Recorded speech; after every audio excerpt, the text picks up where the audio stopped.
Thank you.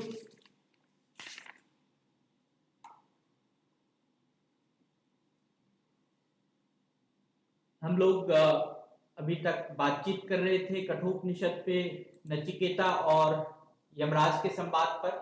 और हमने कल नचिकेता और यमराज के संवाद में देखा था कि जो ओम शब्द है वह उद्गीत है, वह एक सामगान है, वह एक आनंद का प्रारंभ है कि जहां से हम परमात्मा के साथ मिल सकते हैं, जहां से परमात्मा के साथ बातचीत कर सकते हैं, परमात्मा के स्वरूप का वर्णन कर सकते हैं। क्योंकि ओम शब्द जो है वह अमृत है, वह अभय रूप है, और ओम शब्द के द्वारा हम किसी भी स्वरूप की, किसी भी गुण विशिष्टता के बारे में बातचीत कर सकते हैं। और हमने यह भी देखा था कि जब यमराज और नचिकेता संवाद कर रहे थे तो उसने एक बहुत ही अच्छे शब्दों में कहा था कि हमें हर्ष रहित और हर्ष सहित दोनों कारण के साथ, मतलब खुश होकर भी और अगर शोक है तो उसका भी गम नहीं करना है, उसके साथ अगर हम कोई भी चीज करते हैं, कोई भी ईश्वर की प्रार्थना करते हैं, अगर हम ईश्वर परमात्मा को अगर हम याद करते हैं तो वह परमात्मा हमें जरूर प्राप्त होते हैं।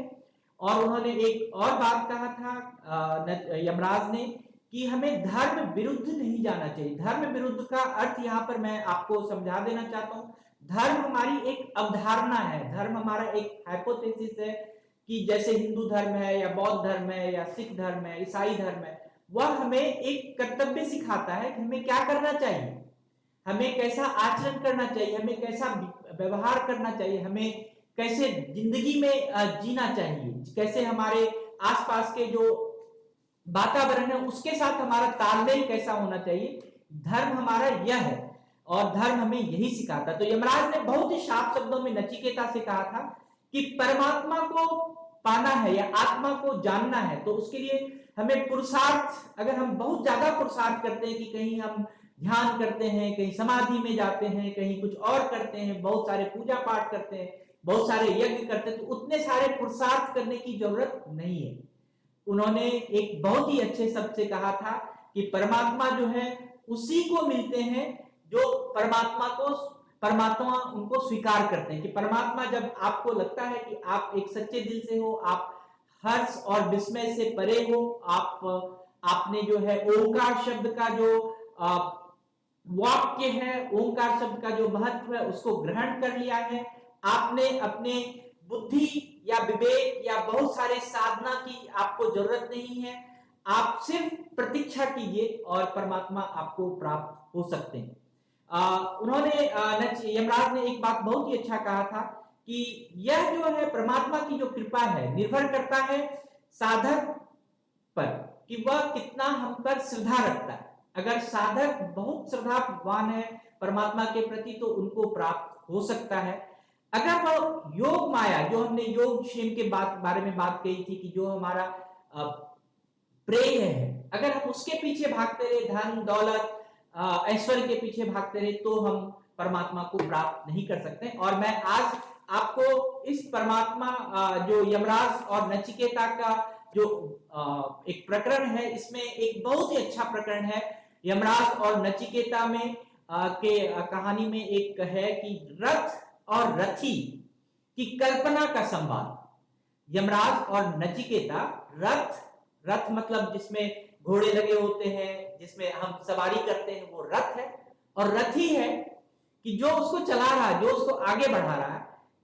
उसकी तरह हम आत्मा और परमात्मा के बारे में, हम अपने जीवात्मा के बारे में विचार कैसे कर सकते हैं, कल्पना कैसे कर सकते हैं। तो जो हमारी जीवात्मा है, जो हमारा शरीर है, वो हमारी जीवात्मा है, जिसमें प्राण वायु हमारी जीवात्मा है, इसमें जो हमारे बुद्धि है वो हमारी जीवात्मा है, इसमें जो हमारा ज्ञान इंद्रियां है वो हमारी जीवात्मा है। तो जीवात्मा परमात्मा से बिछड़ा हुआ है। ये जो जीवात्मा है वो परमात्मा से दूर है, वो परमात्मा के पास नहीं पहुंच पा रहा। क्यों? क्योंकि हम जब से जन्म लिए हैं या फिर पिछले कई जन्मों से, अनंत काल से हम अनवरत संसार में जो इतना सारा ये बीहड़ बन है, इतना सारा जो बहुत सारा हमें कार्य करना होता है, बहुत सारा हमारे पास सुख है, दुख है, गम है। इस बीहड़पन में हम क्या करते हैं, सुख की खोज करने के लिए या ऐश आराम की खोज करने के लिए हम संसार में भटक रहे हैं। तो ईश्वर ने क्या किया है, परमात्मा भी है, परमात्मा ने हमें आत्मा भी दी है और जीवात्मा भी दी, लेकिन हमारी जीवात्मा को क्या किया है, उसने इस संसार में खोद छोड़ दिया है कि आप घूमो और आप जो भटको। हम क्या करते हैं, सुख समझ लेते हैं कि जहां पर हमें कुछ थोड़ा सा लालच मिल जाए, जहां पर 5 रुपए मिल जाए, जहां पर कुछ और हो जाए, जहां पर थोड़ी सी वो हो जाए, उसको हम सुख समझ लेते हैं।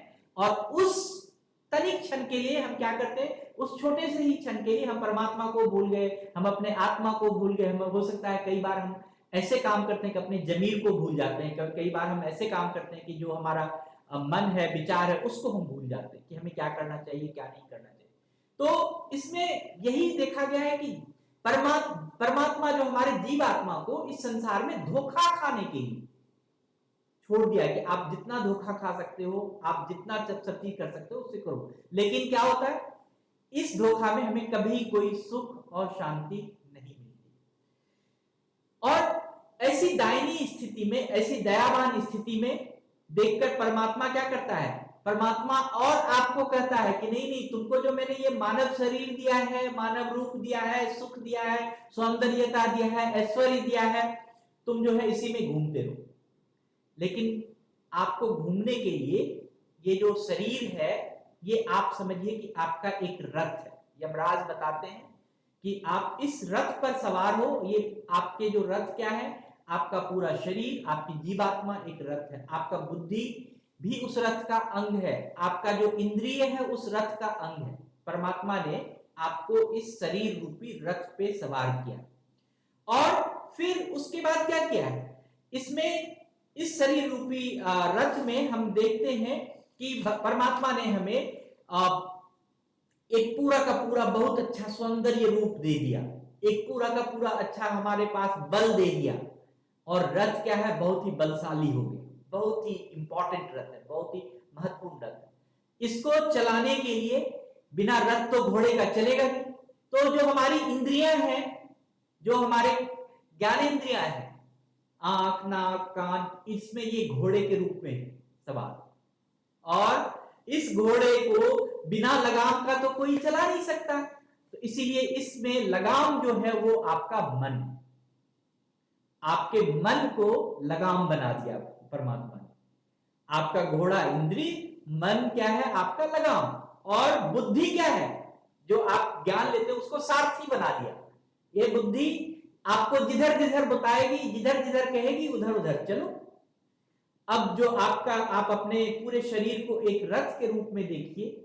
आप इस रथ पर सवार हैं और आपके इंद्रिय जहां ले जाना चाहता है, आपका आंख, नाक, कान, मुंह, जहां आपको वाणी अच्छी लगती है, जहां देखने में कोई चीज अच्छा लगता है, आप उधर की तरफ जाते हैं। और मन भी क्या करता है, भाई चलो, और बुद्धि भी लग जाता है उसी रास्ते में। लेकिन अगर आप मन और बुद्धि और इंद्रिय को अगर आप सही संचार करेंगे तो क्या होता है, परमात्मा कहते हैं कि जब आप जीवात्मा को इस रथ में बिठाकर आप चलते हैं, जब आपने इस जीवात्मा को बिठाकर अपने स्वामी के तरफ चलते हैं, अपने परमात्मा की खोज में चलते हैं कि हमारा परमात्मा मिल जाए, तो फिर क्या होता है, परमात्मा हमें मिलता नहीं, परमात्मा हमारे पास आते नहीं, परमात्मा हमें ज्ञान ही नहीं देते, भटकते ही नहीं, क्योंकि हमारा जो रथ है वो संसार रूपी वन में घूम रहा है।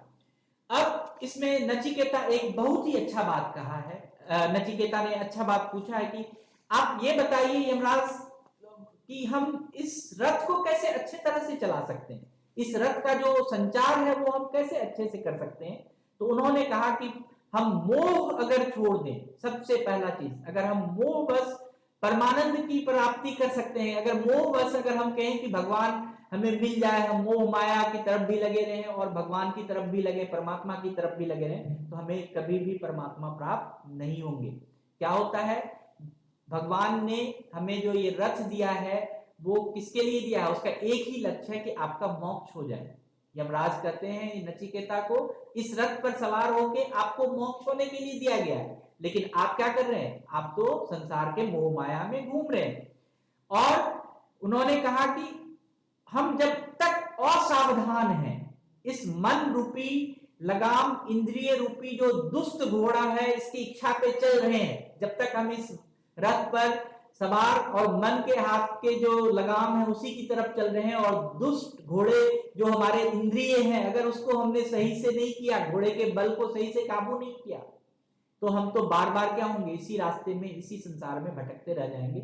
ना हम आत्मा को प्राप्त कर सकते हैं, ना परमात्मा को देख सकते हैं, ना हम इसका मिलन नहीं कर सकते हैं। अतः इस जीवन में हमें इंद्रिय अधीन से, इंद्रिय के जो अधीन है हम, उससे थोड़ा सा हमें निकलना होगा, उससे बाहर निकलना होगा, और संसार, जो संसार के चक्र में हम भटक रहे हैं, इसको समझना होगा कि हम क्यों भटक रहे हैं, हमारा उद्देश्य क्या है, हम किस लिए भटक रहे हैं। हमारा अगर परमार्थ का काम है, अगर हम दूसरे प्राणियों में अगर भगवान को देखना चाहते हैं तो वह भी देख सकते हैं।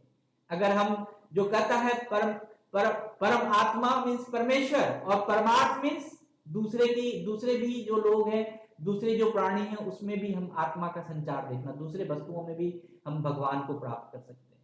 तो इसके बारे में हम लोग चर्चा करेंगे कि इंद्रिय रूपी जो ये जो शरीर रूपी जो रथ है, उसको हमें कहाँ ले जाना चाहिए, किस किस दरवाजे पर ले जाना चाहिए, किस किस जगह पर ले जाना चाहिए, जिससे कि हम परमात्मा को प्राप्त कर सकते हैं, परमात्मा के बारे में जान सकते हैं। जो हमारा जीवन इस पृथ्वी पर हुआ है उसका हम लक्ष्य हासिल कर सकते हैं, और हम इसके महत्व को समझ सकते हैं, हम अपने जो मोक्ष कहते हैं उसको प्राप्त कर सकते हैं। जी सर, धन्यवाद। गुप्ता सर नमस्कार जी। सर आज ना ये हम प्रक्रिया शुरू करते हैं जी, सभी लोग अपना माइक ऑन करके अनम्यूट करके अपने आप को ओम का उच्चारण करें। जरूर जरूर। एक आप सांस अंदर लीजिए, रुकिए, और उसके बाद से ओम का उच्चारण करिए। तो हम शुरू करते हैं।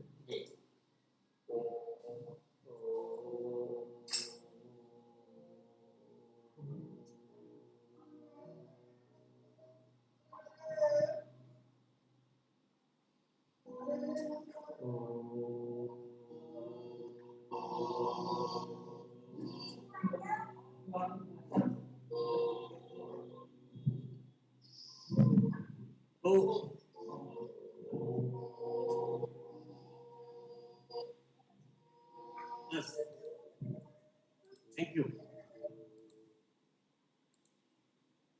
अनम्यूट कीजिए सर आप अपने आप।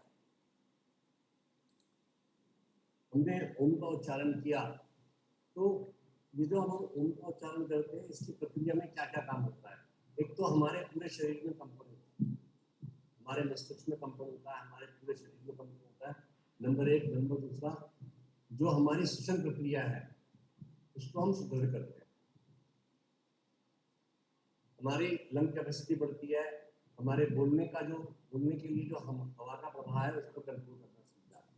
तो उनके ये तो मैं भौतिक फायदे आपको बता, आध्यात्मिक फायदों के बारे में तो आपको आलोक जी ने बहुत ज्यादा बता दिया। तो ऐसा कहते हैं जब हमारा मन परमात्मा को याद करने लगे और उसमें दिलचस्पी लेना शुरू करते हैं तो क्या होता है, हमारी परेशानियां खत्म हो जाती, परेशानी दिलचस्पी लेना बंद कर दे। कि ये जो आधे घंटे का टाइम आप यहाँ सचेतन में आते हैं, इस समय आप सब परेशानियों से, सब दुविधाओं से, सब दुखों से दूर। दूसरी बात यह है कि जब हम परमात्मा में ध्यान लगाते हैं तो वो स्वयं में सुधार करता है, हमारे अंदर सुधार आता है। नंबर एक, हमारा जो आचरण है वो सही कदम में उठता है, हमारा जो आचरण है, हमारे जो कर्म है वो सही दिशा में जाना शुरू कर देते हैं। क्यों? क्योंकि ऐसा कहते हैं मन जो है हमारा वो चंचल है और एक सफेद कपड़े की